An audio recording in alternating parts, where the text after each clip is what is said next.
2 ದಿನಗಳಿಂದ ಮೋದಿ ಕರುನಾಡಲ್ಲಿ ಮತಬೇಟೆ ನಡೆಸ್ತಾ ಇದ್ದಾರೆ. ನಿನ್ನೆ 4 ಕಡೆ ಸಮಾವೇಶ ನಡೆಸಿದ್ದ ಮೋದಿ ಇಂದು ಬಾಗಲಕೋಟೆಯಲ್ಲಿ ಸಮಾವೇಶ ನಡೆಸಲಿದ್ದಾರೆ. ಪ್ರಧಾನಿ ನರೇಂದ್ರ ಮೋದಿಗೆ ಜಿಲ್ಲಾ ಬಿಜೆಪಿ ಘಟಕ ವಿಶೇಷ ಉಡುಗೊರೆಯನ್ನ ಕೊಡೋದಕ್ಕೆ ನಿರ್ಧರಿಸಿದೆ. ಬಾಗಲಕೋಟೆಯ ಕುಶಲಕರ್ಮಿಗಳು ತಯಾರಿಸಿದ ನೇಕಾರರು ನೇಯ್ದ ವಿಶೇಷ ಉಡುಗೊರೆ ರೆಡಿಯಾಗಿದೆ. ಪಂಚಲೋಹದಿಂದ ತಯಾರಿಸಿದ ಕಾಮಧೇನುವಿನ ಮೂರ್ತಿ, ಜಿಲ್ಲೆ ನೇಕಾರರು ತಯಾರಿಸಿದ ರೇಷ್ಮೆ ಶಲ್ಯ, ಶುಭ ಸೂಚಕದ ಸಂಕೇತವಾಗಿರುವ ಕಂಬಳಿ, ಅಯೋಧ್ಯೆಯ ಶ್ರೀರಾಮ ಮಂದಿರದ ಗರ್ಭಗುಡಿಯಲ್ಲಿನ ಶ್ರೀರಾಮಲಲ್ಲನ ಭಾವಚಿತ್ರವನ್ನ ಉಡುಗೊರೆ ಕೊಡೋದಕ್ಕೆ ನಿರ್ಧರಿಸಲಾಗಿದೆ. ಕರ್ನಾಟಕದ 2ನೇ ಹಂತದ ಲೋಕಸಭಾ ಚುನಾವಣೆ ರಂಗೇರಿದೆ. ಕೇಂದ್ರದ ನಾಯಕರು ಕರುನಾಡಲ್ಲಿ ಅಬ್ಬರದ ಪ್ರಚಾರ ನಡೆಸ್ತಾ ಇದ್ದಾರೆ. ಇಂದು ಒಂದೇ ದಿನ ಬಾಗಲಕೋಟೆ ಕ್ಷೇತ್ರದಲ್ಲಿ ಮೋದಿ ಮತ್ತು ಪ್ರಿಯಾಂಕಾ ಗಾಂಧಿ ಮತಬೇಟೆ ನಡೆಸಲಿದ್ದಾರೆ.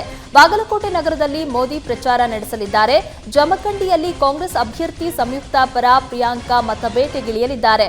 ಬಳಿಕ ಕಲಬುರಗಿಯ ಸೇಡಂನಲ್ಲಿ ಖರ್ಗೆ ಅಳಿಯ ರಾಧಾಕೃಷ್ಣ ಪರ ಮತಯಾಚನೆ ಮಾಡಲಿದ್ದಾರೆ. ಬಳ್ಳಾರಿ ಲೋಕಸಭೆ ಕ್ಷೇತ್ರದಲ್ಲಿ ಮೋದಿ ಅಬ್ಬರದ ಪ್ರಚಾರದ ಬೆನ್ನಲ್ಲೇ ಇಂದು ಗಡಿನಾಡು ಅಖಾಡಕ್ಕೆ ಸಿಎಂ ಸಿದ್ದರಾಮಯ್ಯ ಮತ್ತು ಡಿಸಿಎಂ ಡಿಕೆಶಿ ಲಗ್ಗೆ ಇಡಲಿದ್ದಾರೆ. ಕೂಡ್ಲಿಗಿಯಲ್ಲಿ ಬಹಿರಂಗ ಸಮಾವೇಶ ನಡೆಸಿ ತುಕಾರಾಂ ಪರ ಮತ ಬೇಟೆಯಾಡಲಿದ್ದಾರೆ. ಸಿದ್ದರಾಮಯ್ಯ ಪ್ರಚಾರ ನಡೆಸೋದ್ರಿಂದ ಅಹಿಂದ ಮತಗಳು ಕಾಂಗ್ರೆಸ್ ಪರವಾಗುವ ಸಾಧ್ಯತೆ ಹೆಚ್ಚಾಗಿದೆ. ಇನ್ನು ದಕ್ಷಿಣ ಕರ್ನಾಟಕದ ಬಳಿಕ ಉತ್ತರ ಕರ್ನಾಟಕದತ್ತ ಕಾಂಗ್ರೆಸ್ ಮತ್ತು ಬಿಜೆಪಿ ನಾಯಕರು ಎಂಟ್ರಿ ಹಾಕಿದ್ದಾರೆ. ತಮ್ಮ ತಮ್ಮ ಅಭ್ಯರ್ಥಿಗಳನ್ನ ಗೆಲ್ಲಿಸಿಕೊಂಡು ಬರಲು ಭಾರೀ ಕಸರತ್ತು ಮಾಡ್ತಾ ಇವೆ. ಹಾವೇರಿ ಲೋಕಸಭಾ ಕ್ಷೇತ್ರದ ಬಿಜೆಪಿ ಅಭ್ಯರ್ಥಿ ಬಸವರಾಜ ಬೊಮ್ಮಾಯಿ ಪರ ಗದಗದಲ್ಲಿ ವಿಪಕ್ಷ ನಾಯಕ ಆರ್ ಅಶೋಕ್ ಮತಬೇಟೆ ನಡೆಸಲಿದ್ದಾರೆ. ಗದಗ ಬೆಟಗೇರಿ ನಗರದಲ್ಲಿ ನಡೆಯಲಿರುವ ರೋಡ್ ಶೋನಲ್ಲಿ ಪ್ರತಾಪ್ ಸಿಂಹ ಭಾಗಿಯಾಗಲಿದ್ದಾರೆ. ಬೆಟಗೇರಿಯ ಕುರಟ್ಟಿಪೇಟೆಯಿಂದ ತೆಂಗಿನಕಾಯಿ ಬಜಾರ್ವರೆಗೂ ರೋಡ್ ಶೋ ನಡೆಸಲಾಗಿದೆ.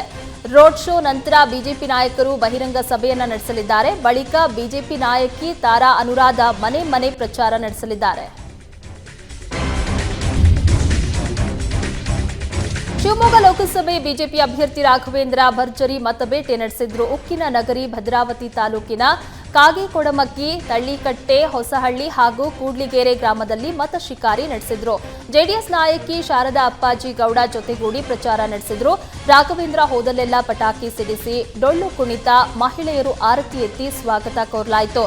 ಕೇಂದ್ರ ಸರ್ಕಾರದ ಸಾಧನೆಗಳನ್ನ ಹಾಗೂ ತಮ್ಮ ಅವಧಿಯಲ್ಲಿ ಅನುಷ್ಠಾನಗೊಳಿಸಿರುವ ಅಭಿವೃದ್ಧಿ ಕಾರ್ಯಗಳ ಪಟ್ಟಿಯನ್ನ ನೆರೆದಿದ್ದ ಮತದಾರರಿಗೆ ತಿಳಿಸಿದ್ರು. ಸಂಸದ ಪ್ರಜ್ವಲ್ ರೇವಣ್ಣರನ್ನ ಪಕ್ಷದಿಂದ ಅಮಾನತು ಮಾಡುವಂತೆ ಆಗ್ರಹಿಸಿ ಗುರುಮಿಠಕಲ್ ಶಾಸಕ ಶರಣಗೌಡ ಕಂದಕೂರು ಜೆಡಿಎಸ್ ವರಿಷ್ಠ ದೇವೇಗೌಡರಿಗೆ ಪತ್ರ ಬರೆದಿದ್ದಾರೆ. ಪ್ರಜ್ವಲ್ ರದ್ದು ಪಡಿಸಬೇಕು ಎನ್ನಲಾದಂತಹ ಅಶ್ಲೀಲ ವಿಡಿಯೋ ಪ್ರಕರಣ ಪಕ್ಷಕ್ಕೆ ಮುಜುಗರ ತಂದಿದೆ. ರಾಜ್ಯದಲ್ಲಿ 2ನೇ ಹಂತದ ಮತದಾನ ಪ್ರಕ್ರಿಯೆ ನಡೀಬೇಕಾಗಿದೆ. ಹಾಗಾಗಿ ಈ ಪ್ರಕರಣ ಪಕ್ಷದ ಮೇಲೆ ಹಾಗೂ ಚುನಾವಣೆ ಮೇಲೆ ಪ್ರಭಾವ ಬೀರಬಹುದು. ಈಗಾಗಲೇ ಸರ್ಕಾರ ಈ ಪ್ರಕರಣವನ್ನ ಎಸ್ಐಟಿ ತನಿಖೆಗೆ ವಹಿಸಿದೆ. ಪ್ರಕರಣ ಇತ್ಯರ್ಥ ಆಗುವವರೆಗೂ ಪ್ರಜ್ವಲ್ ರೇವಣ್ಣ ಅವರನ್ನ ಪಕ್ಷದಿಂದ ಅಮಾನತು ಮಾಡಿ ಎಂದು ಶರಣಗೌಡ ಕಂದಕೂರು ಪತ್ರ ಬರೆದಿದ್ದಾರೆ. ಜೆಡಿಎಸ್ನಿಂದ ಸಂಸದ ಪ್ರಜ್ವಲ್ ರೇವಣ್ಣ ಅಮಾನತು ಮಾಡುವ ಬಗ್ಗೆ ಮಾಜಿ ಸಿಎಂ ಎಚ್ಡಿಕೆ ಸುಳಿವು ಕೊಟ್ಟಿದ್ದಾರೆ. ಪ್ರಜ್ವಲ್ ವಿರುದ್ಧ ಪಕ್ಷ ನಿರ್ದಾಕ್ಷಿಣ್ಯ ಕ್ರಮ ತೆಗೆದುಕೊಳ್ಳುತ್ತದೆ ಎಂದು ಕುಮಾರಸ್ವಾಮಿ ತಿಳಿಸಿದ್ದಾರೆ. ಎಸ್ಐಟಿ ರಚನೆಯಾಗಿದ್ದು ತನಿಖೆ ಮೂಲಕ ಸತ್ಯಾಂಶ ಹೊರಬರಲಿದೆ. ಎಸ್ಐಟಿ ತಪ್ಪು ಸಾಬೀತು ಮಾಡಿದ್ರೆ ಶಿಕ್ಷೆ ಅನುಭವಿಸಲೇಬೇಕು ಎಂದಿದ್ದಾರೆ. ಇನ್ನು ಅಶ್ಲೀಲ ವಿಡಿಯೋ ಪ್ರಕರಣ ವೈಯಕ್ತಿಕವಾಗಿ ವ್ಯಕ್ತಿಯ ಹಿನ್ನೆಲೆಯಲ್ಲಿ ನಡೆದಿದೆ. ಪ್ರಜ್ವಲ್ ಪ್ರಕರಣದಲ್ಲಿ ಕುಟುಂಬವನ್ನ ಯಾಕೆ ಎಳೆಯುತ್ತಿದ್ದಾರೆ? ದೇವೇಗೌಡರ ಹೆಸರನ್ನ ಯಾಕೆ ಇದರಲ್ಲಿ ಸೇರಿಸ್ತೀರಾ ಎಂದು ಪ್ರಶ್ನಿಸಿದ್ದಾರೆ. ದೇವೇಗೌಡರು, ನಾನು ಮಹಿಳೆಯರ ವಿಚಾರದಲ್ಲಿ ಗೌರವಯುತವಾಗಿ ನಡೆದುಕೊಂಡಿದ್ದೇವೆ. ಅಶ್ಲೀಲ ವಿಡಿಯೋ ಪ್ರಕರಣ ಕುಟುಂಬಕ್ಕೆ ಮಾತ್ರವಲ್ಲ, ಇಡೀ ಸಮಾಜಕ್ಕೆ ಮುಜುಗರವಾಗಿದೆ ಎಂದು ತಿಳಿಸಿದ್ದಾರೆ. ಇನ್ನು ಪೆನ್ ಡ್ರೈವ್ ವಿಚಾರದಲ್ಲಿ ಯಾರ ಕೈವಾಡ ಇದೆ ಆ ಬಗ್ಗೆಯೂ ತನಿಖೆ ಆಗಬೇಕೆಂದು ಆಗ್ರಹಿಸಿದ್ದಾರೆ. ಪ್ರಜ್ವಲ್ ರೇವಣ್ಣರದ್ದು ಎನ್ನಲಾದ ಅಶ್ಲೀಲ ವಿಡಿಯೋ ಪ್ರಕರಣದ ತನಿಖೆ ಚುರುಕುಗೊಂಡಿದೆ. ಬಿಕೆ ಸಿಂಗ್ ನೇತೃತ್ವದಲ್ಲಿ ಎಸ್ಐಟಿ ತಂಡ ರಚನೆ ಮಾಡಲಾಗಿದ್ದು ತನಿಖೆಗೆ ಧುಮುಕಿದೆ. ಈ ಹಿಂದೆ ಗೌರಿ ಲಂಕೇಶ್ ಕೇಸ್ನಲ್ಲಿ ದೊಡ್ಡ ಪಾತ್ರ ವಹಿಸಿದ್ದ ಬಿಕೆ ಸಿಂಗ್ ಜೊತೆ 3 ಎಸ್ಪಿ, 4 ಡಿವೈಎಸ್ಪಿ ಕೂಡ ಎಸ್ಐಟಿ ತಂಡದಲ್ಲಿದ್ದಾರೆ. ಇಂದು ಹಾಸನಕ್ಕೆ ಆಗಮಿಸಲಿರುವ ಎಸ್ಐಟಿ ತಂಡ ಹೊಳೆನರಸೀಪುರ ಪೊಲೀಸ್ ಠಾಣೆಗೆ ಹಾಜರಾಗಿದ್ದ ಪ್ರಕರಣದ ಮಾಹಿತಿಯನ್ನ ಪಡೆಯಲಿದೆ. ದೂರು ಆಧರಿಸಿ ಸರ್ಕಾರ ಎಸ್ಐಟಿ ರಚಿಸಿತ್ತು. ಪ್ರಜ್ವಲ್ ರೇವಣ್ಣರದ್ದು ಎನ್ನಲಾದ ವಿಡಿಯೋ ಪ್ರಕರಣ ರಾಜ್ಯ ದೇಶದ ರಾಜಕಾರಣ ತಲೆ ತಗ್ಗಿಸುವ ಘಟನೆ ಎಂದು ಸಚಿವೆ ಲಕ್ಷ್ಮೀ ಹೆಬ್ಬಾಳ್ಕರ್ ಆಕ್ರೋಶ ಹೊರಹಾಕಿದರು. 300ಕ್ಕೂ ಹೆಚ್ಚು ಮಹಿಳೆಯರ ಮೇಲೆ ನೀಚ ಕೃತ್ಯವಾಗಿದ್ದು 16ರಿಂದ 50 ವರ್ಷದ ಮಹಿಳೆಯರ ಮೇಲೆ ಲೈಂಗಿಕ ದೌರ್ಜನ್ಯ ನಡೆದಿದೆ. ಪ್ರಜ್ವಲ್ ಮಹಿಳಾ ಪೀಡಕ ಅಂತ ಗೊತ್ತಿದ್ರೂ ರಕ್ಷಿಸ್ತಾ ಇದ್ದಾರೆ ಎಂದು ಆರೋಪಿಸಿದ್ರು. ಬಿಜೆಪಿ ನಾಯಕಿಯರು ಯಾಕೆ ಮಾತನಾಡ್ತಿಲ್ಲ? ರಾಜ್ಯ ಕೇಂದ್ರ ಬಿಜೆಪಿ ನಾಯಕರ ನಿಲುವು ಏನಿದೆ? ಈ ಕೇಸ್ನಿಂದ ಬಿಜೆಪಿ ನಾಯಕರ ಮುಖವಾಡ ಕಳಚಿ ಬಿದ್ದಿದೆ. ಇಂಟರ್ಪೋಲ್ ಬಳಸಿ ಪ್ರಜ್ವಲ್ನನ್ನ ಬಂಧಿಸಬೇಕೆಂದು ಸಚಿವೆ ಲಕ್ಷ್ಮೀ ಹೆಬ್ಬಾಳ್ಕರ್ ಆಗ್ರಹಿಸಿದ್ರು. ಪ್ರಜ್ವಲ್ ವಿಡಿಯೋ ವಿಚಾರದಲ್ಲಿ ಬಿಜೆಪಿ ಅಂತರ ಕಾಯ್ದುಕೊಂಡಿದೆ. ಉಪ್ಪು ತಿಂದವರು ನೀರು ಕುಡಿಲೇಬೇಕೆಂದು ಹೇಳಿರುವ ಎಚ್ಡಿಕೆ ಮಾತಿಗೆ ನನ್ನ ಸಹಮತ ಇದೆ ಅಂತ ಸಿಟಿ ರವಿ ಹೇಳಿದ್ದಾರೆ. ಕೆಟ್ಟ ಘಟನೆಗಳು ಚುನಾವಣೆ ಮೇಲೆ ಪರಿಣಾಮ ಬೀರಲಿವೆ.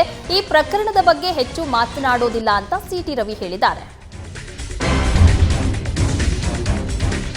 ಪ್ರಜ್ವಲ್ ಕಾನೂನಿನಿಂದ ತಪ್ಪಿಸಿಕೊಳ್ಳಲು ಸಾಧ್ಯವಿಲ್ಲ ಎಂದು ಹಾಸನ ಉಸ್ತುವಾರಿ ಸಚಿವ ಕೆಎನ್ ರಾಜಣ್ಣ ಹೇಳಿದ್ದಾರೆ. ಪ್ರಜ್ವಲ್ ವಿಡಿಯೋ ಬಗ್ಗೆ ನಿಷ್ಪಕ್ಷಪಾತವಾಗಿ ತನಿಖೆ ನಡೆಸಲು ಎಸ್ಐಟಿಗೆ ಸೂಚಿಸಿದ್ದೇವೆ. ತನಿಖೆಯಲ್ಲಿ ಯಾರೇ ತಪ್ಪು ಮಾಡಿದ್ರೂ ಕ್ರಮ ಆಗತ್ತೆ. ಕಾನೂನಿನಿಂದ ಯಾರೂ ತಪ್ಪಿಸಿಕೊಳ್ಳೋದಕ್ಕೆ ಆಗೋದಿಲ್ಲ ಎಂದಿದ್ದಾರೆ. ಇನ್ನು ಪ್ರಜ್ವಲ್ನಿಂದ ನೊಂದ ಸಂತ್ರಸ್ತೆಯರಿಗೆ ಭದ್ರತೆ ಒದಗಿಸಲಾಗುತ್ತದೆ ಅಂತ ಸಚಿವ ರಾಜಣ್ಣ ತಿಳಿಸಿದ್ದಾರೆ. ಸಂತ್ರಸ್ತ ಮಹಿಳೆಯರಿಗೆ ಭದ್ರತೆ ಕೊಡುವುದು ಸರ್ಕಾರದ ಕರ್ತವ್ಯವಾಗಿದೆ ಎಂದಿದ್ದಾರೆ. ಇದೇ ವೇಳೆ ಬಿಜೆಪಿ ನಾಯಕರ ವಿರುದ್ಧವೂ ಸಚಿವ ಕೆಎನ್ ರಾಜಣ್ಣ ಕಿಡಿಕಾರಿದ್ದಾರೆ.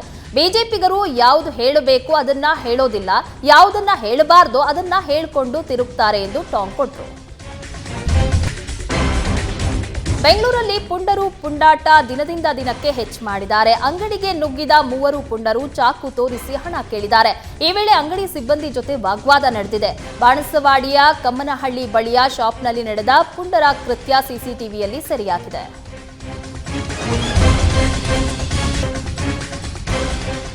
ಸಿಇಟಿ ಪ್ರಶ್ನೆ ಪತ್ರಿಕೆಯಲ್ಲಿ ತಪ್ಪಾಗಿ ಕೇಳಲಾಗಿದ್ದ ಪ್ರಶ್ನೆಗಳಿಗೆ ಗ್ರೇಸ್ ಅಂಕ ನೀಡಲು ಉನ್ನತ ಶಿಕ್ಷಣ ಇಲಾಖೆ ಸೂಚಿಸಿದೆ. ಮೇ ಜೂನ್ನಲ್ಲಿ ನೀಟ್ ಸೇರಿದಂತೆ ವಿವಿಧ ಸ್ಪರ್ಧಾತ್ಮಕ ಪರೀಕ್ಷೆಗಳಿದ್ದು ಮರು ಪರೀಕ್ಷೆ ನಡೆಸುವ ನಿರ್ಧಾರ ಕೈಗೊಂಡಿಲ್ಲ ಎಂದು ಇಲಾಖೆ ಸ್ಪಷ್ಟಪಡಿಸಿದೆ. ವಿವಿಧ ವೃತ್ತಿಪರ ಕೋರ್ಸ್ ಪ್ರವೇಶಾತಿ ಸಂಬಂಧ ನಡೆದ ಸಿಇಟಿ ಪರೀಕ್ಷೆಯಲ್ಲಿ ಬರೋಬ್ಬರಿ 50 ಪಠ್ಯೇತರ ಪ್ರಶ್ನೆಗಳನ್ನು ಕೇಳಿರುವುದು ತಜ್ಞರ ಸಮಿತಿ ವರದಿಯಲ್ಲಿ ಸಾಬೀತಾಗಿದೆ.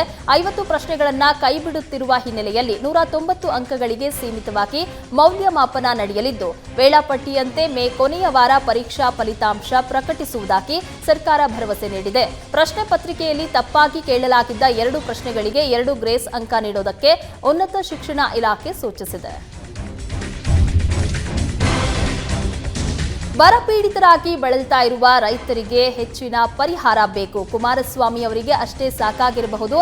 ಬರದ ನೋವು ಅನುಭವಿಸ್ತಾ ಇರುವ ರೈತರಿಗೆ ಹೆಚ್ಚು ಪರಿಹಾರ ಬೇಕು ಎಂದು ಸಚಿವ ಎಚ್.ಕೆ. ಪಾಟೀಲ್ ಹೇಳಿದ್ದಾರೆ. ಗದಗದಲ್ಲಿ ಮಾತನಾಡಿದ ಸಚಿವರು, ಕೇಂದ್ರದಿಂದ ಇನ್ನೂ 15,000 ಕೋಟಿ ರೂಪಾಯಿ ಬರ ಪರಿಹಾರ ಬೇಕು.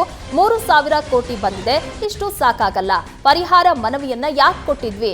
ನಮ್ಮಲ್ಲಿ ಆಗಿರುವ ನಷ್ಟ ಎಷ್ಟು ಅಂತ ಪ್ರಶ್ನಿಸಿದ್ರು.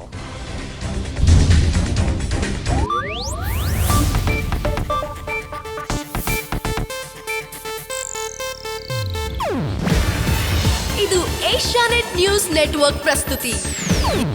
ನೀವು ನೋಡ್ತಿದ್ದೀರಾ ಏಷ್ಯಾನೆಟ್ ಸುವರ್ಣ ನ್ಯೂಸ್.